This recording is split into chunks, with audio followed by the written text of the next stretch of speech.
bem, pessoal? Sejam bem-vindos a mais uma experiência de Química.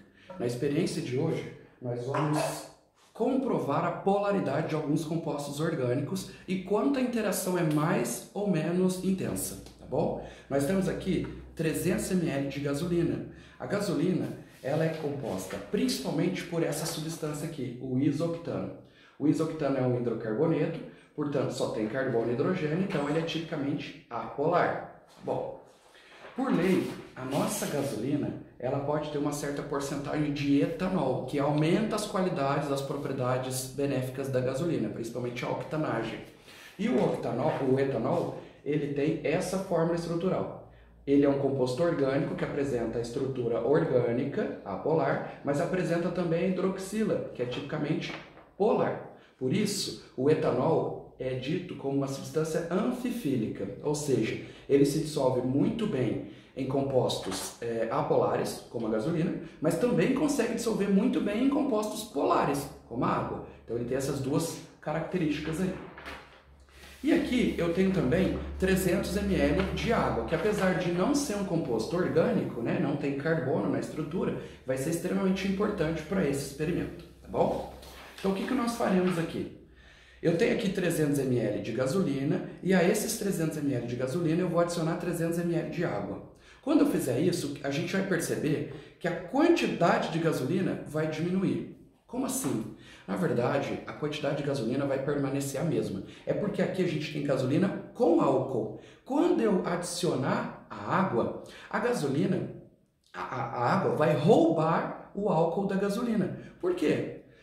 O álcool não dissolve tão bem em gasolina e em água? Sim, só que a intensidade da interação entre a água e o álcool é maior do que do álcool e a gasolina. Então, quando eu tiver os dois solventes disponíveis, água e gasolina, o álcool vai preferir ficar com a água, porque a intensidade da atração é maior. Ponte de hidrogênio é muito maior do que de polo induzido, que é típica de compostos apolares, tá bom?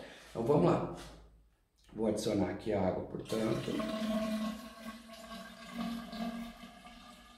300 ml de água.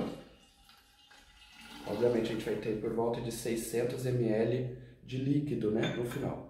A gente tem que esperar um tempo para o sistema estabilizar. Vocês já começaram a perceber que a quantidade de gasolina já diminuiu e já está ficando aqui em cima. Por que a gasolina fica em cima?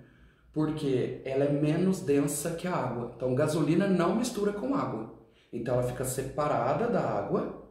E aqui embaixo a gente tem a água retirando o álcool da gasolina. Então, aqui embaixo a gente tem, nessa coluna esbranquiçada, água com álcool e outros resquícios, sujeira da gasolina, né?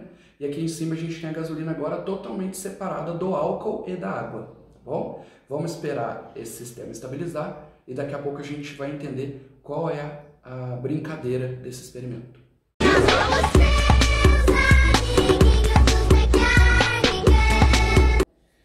Bom, o sistema estabilizou já, essa coluna ficou esbranquiçada por conta de impurezas, tá, pessoal? Isso é comum nas gasolinas, é normal que aconteça isso, então não se preocupem com isso. O importante é a gente entender que antes de adicionar água, eu tinha 300 ml de gasolina. Depois que eu adicionei a água entrou, roubou o álcool da gasolina e ficou aqui o álcool preso com a água e as impurezas e a gasolina ficou aqui em cima pura, sozinha. E se a gente medir a coluna, a gente agora não tem mais 300 ml de coluna de gasolina. A gente tem uma coluna de 240 ml de gasolina.